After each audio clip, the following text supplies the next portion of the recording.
let's talk about the ups and downs of the Alters, shall we? I have lots of thoughts on this game. The bottom line is, I really wasn't, as I was playing this game, I really wasn't giving a lot of thought to how much I was enjoying it. And the reason is, I was so preoccupied with it and so obsessed with it as I was playing with it that I didn't really have time to think about how much I was enjoying it. I was just enjoying it. This is overall a phenomenal game. What's good about this game? Well, so when it comes to I think a very underserved subgenre in gaming is the survival game with all of the base building and the survival elements and those resource management and all that stuff, but with a heavy narrative thread and a very clear beginning, middle, and end. I'm all for people that enjoy games like Stardew Valley and those kinds of games where they just kind of go on forever and you can kind of just sandbox your way through them for as long as you want. That's fine that people enjoy those games, but I'm not really into those kinds of games. I like games that I can start and finish. And because of that, I don't get to play a lot of survival games. And which is a shame because there are lots of things about them I really enjoy. And I think the survival game with the heavy narrative thread is such a great combination that there are some games like that, but there aren't enough. Games like Subnautica is a really good example of that. I've heard Grounded is like that. I've heard The Long Dark is like that. These are games that are on my short list to play because I love the survival game with the narrative thread. I love that. And this game has that. It gives you that. It's got all the base building and base management and people management, relationship management stuff, like making sure morale is high, all that stuff that you would see in a game like Frostpunk, except it's not. Actually, I don't know much about Frostpunk. It's the same developer is the reason I bring it up. But there's a very clear goal. There's a very clear end. There's a very clear point where everything ends. I guess a lot of people that like survival games don't like that because they want to keep going, but I don't. I like the and the game really has both aspects are nailed. The base building is super fun. The way that you're trying to gather resources and you have to go out and put the mines down and then manage who's going to be in charge of them, and then scaling up gradually to get things that happen automatically and all that stuff. All that stuff is here and it all works splendidly. It's amazing. And going back to that narrative thread, the story is absolutely incredible. It's completely unique. There's I wouldn't consider this a spoiler, but the whole premise of the game is that you're making copies of yourself. So there's this one voice actor that's just killing it with, I don't know how many roles total. I didn't get all of them, but like 10 or something, different characters, but they're slightly different characters. They're not exactly different. It's a very nuanced role. That person did an excellent job.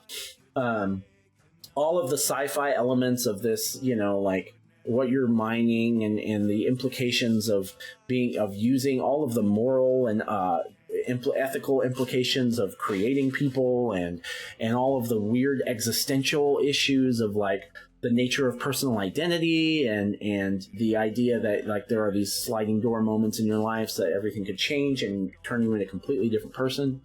All that was explored very thoroughly and in a very interesting, satisfying way. There are some things about this game I don't love. In fact, there's a couple of things about it there's one thing in particular that I hate, and that is the bugs. This game has some serious bugs. First of all, the game would just crash on you with some regularity. I think it happened at least 4 times to me. And a game crashing, depending on the game, can be a huge deal or not that big a deal at all. But the problem with this game is that the autosave system is set up to where it's only possible. You can't even manually... It's only possible to save at the beginning of the day, and it happens automatically whether you want it to or not. So at the very beginning of every day, it saves. You cannot save midday. You cannot forgo the save. It's very rigid. And so because of that, if it's 11 o'clock at night and your game crashes, you have just lost the entire day, which can be up to 45 minutes of progress, which happened to me once.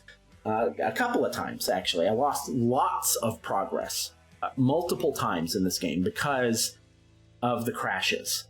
and the way that the autosave system is set up. I understand the saving once a day thing, auto system to a degree, but if you're going to have an autosave system like that, you better be damn sure that your game isn't crashing left and right.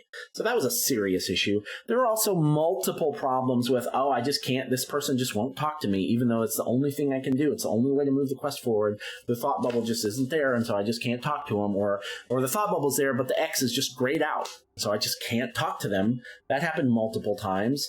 There were issues where there was an issue where I let a character do something that made them leave for a period of time, but the only way to move the game forward was to do something that required that person to be here. And so I just had to reload. I was just dead, and it would have taken a week for me to die, but I was like, I had gotten the game. There shouldn't be soft locks in a game like that where that kind of thing happens. That happened multiple times. There was another time where what was it?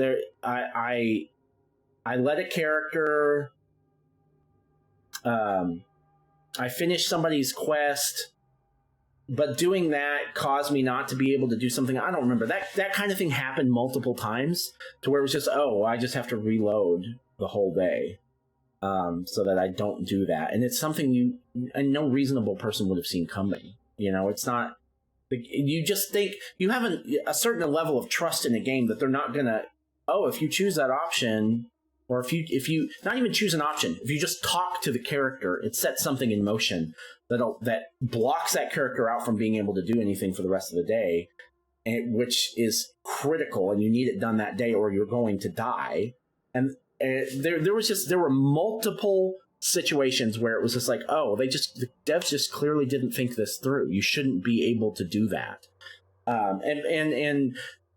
There were, I can't remember them all, but there were several instances where that kind of thing was going on, and it was highly annoying.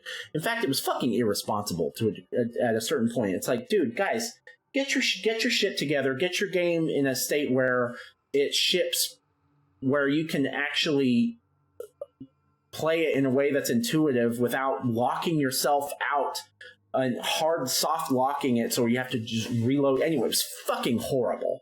I'm not being dramatic. It's really unacceptable, some of the bugs in this game. They're bugs that if you just gave a little bit more forethought, you could have prevented. I'm not going to go into all the specifics because we don't have time, but there was multiple times where this game just soft locked me because I was like, I shouldn't have talked to that guy before he finished doing this thing, because it automatically sets all this shit in motion. It was super, super annoying. The UI is pretty rough.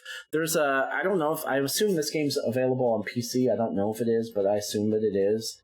The base building, where you have to decide where the things go and move the modules around and stuff, was horrible on console. I'm sure it's better on PC because with a mouse, it's just much easier to move stuff around. But on console, you're trying to get this module, this 4x2 module, to fit into this spot, and every time you move it over to the right, it moves over 2. It's like, no, that's too much. I need to move just 1 over to the left, and then it moves 2 over to the left. And I would sit there for multiple minutes trying to get one module in the right spot, and it just wouldn't go. So I'd have to move something else out, toward into it, and then move a bunch of other stuff around, and then it would eventually fit. There was a lot of that. Also, the UI in general was pretty confusing. Something like the mission log stuff there would be conflicting information and stuff in it. So in other words, the big picture stuff is great. The actual game, even despite all those things, the game itself is excellent. It is I would definitely, I've already recommended it to my wife because she likes survival games. I would definitely recommend it if you like that kind of base building kind of game, especially if you're interested in something that has a clear beginning, middle, and end. I would definitely recommend it regardless, but watch out for the fucking bugs, man. And just be prepared to struggle with the UI, especially if you're playing on console. So, other than that, I think, again, like I said, otherwise it was, even despite all that, I did really enjoy it. When I think about where I'm going to rank a game like this, I'm going to think about other games that I've played with a narrative survival game, like something like Subnautica. I don't think I liked it as much as Subnautica because Subnautica has some other really intense things going for it, like the horror elements and just the exploration in that game is something that you're not really going to get in a game like this. But I still really enjoyed it. It's potentially a top 100 game. Probably is a top 100 game, which is like solid A tier, 9 out of 10 kind of a game, I would say. Yeah, maybe 8 just because of the bugs. The game, where I decide to rank this game, will suffer because of the bugs, because they really did put a damper on the experience, especially toward the end. They were suddenly all over the place. I have this theory that, I won't get into it, but the farther you get into games, the more bugs you're going to have, right? Because if you're a developer and you want the game to review well, you're going to fix the bugs at the beginning before you fix the ones at the end, right? And so I have run into this issue several times where as you play through the game, the bugs get worse and worse and worse, and that really put a damper on especially the end of the game. By the end, I was just going through dialogue options like, I don't even fucking care. Just don't click on anything that's going to break the game, But again, despite all that, I still really did love the game. So let's I'll tell you what, last bit of business here. We can just skip this. I'll turn this back up. All right, last order of business, the Alters. What a fun time overall. I did really enjoy this game. But